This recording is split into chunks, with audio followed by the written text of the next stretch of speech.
Sea Guardian Project aims to instill a conservation mindset in learners, their families, teachers, and community members, highlighting the importance of coastal and marine resources.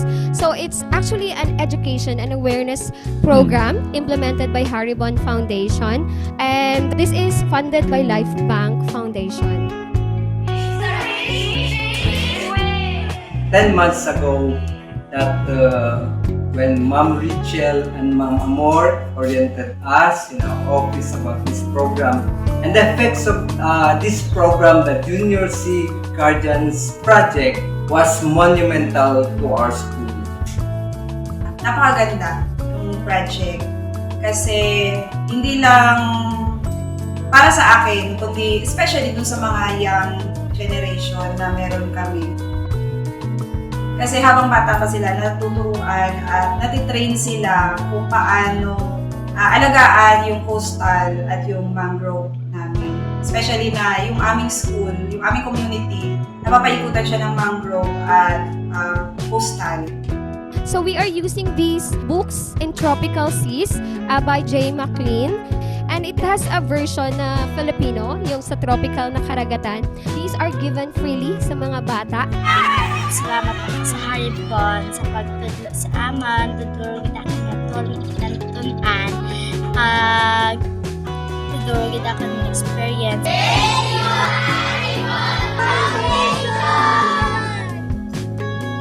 Base sa experience ko, enjoy gid kami ka-activity 8 kay nakita kami kapawikan and nalantuan ko nga di ka pwede siya ang pawikan sa lupa kay mapatay lang gali sa damo gimbalik naman sa tubig.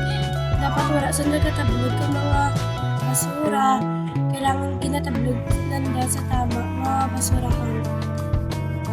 For the teachers, we are also providing them a teacher's activity guide.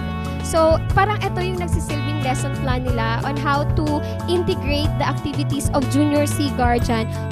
Having this project or having this activity of being one of a teacher of a Haribon is so wonderful, and I say that it's amazing is because it's my first time of having this kind of activity life, and then encountering those children that are so active and participated. I myself is staying in this barangay for almost 2 decades, but then never ako nagpunta ng mangrove swamp. So it is the most remarkable experience for me and a memorable one. Para po sa akin bilang isang ina na mayroong anak na 10 years old at hindi lang bilang nag-aaral sa 4 na sulok ng paaralan,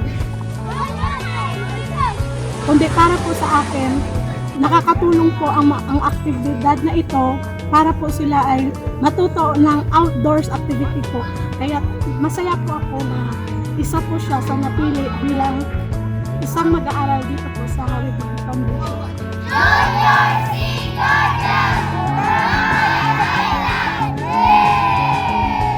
As islanders, I have to teach them, educate them on how to value not only the mangrove but also the environment here in the island, considering that this island is one of the tourist destinations, and it is really their responsibility to take good care of the island, and it would be of great help if learners, students as early as elementary grades have the knowledge of preservation, conservation. Ang gusto ko lang mabalin sa next Sea Guardians, walang gaano ang ating mga baybay kay hindi sanda magkablog ko sila para hindi maparatay ang mga sea creatures sa dagat. Ang advice ko lang sa inyo, maging puutit ka mo sa Haribon.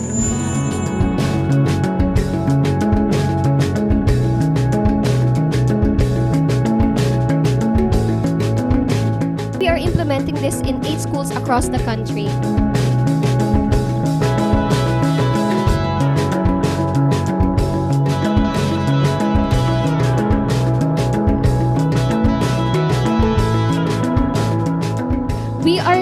reaching out schools who are willing to implement this in their own ways of integration.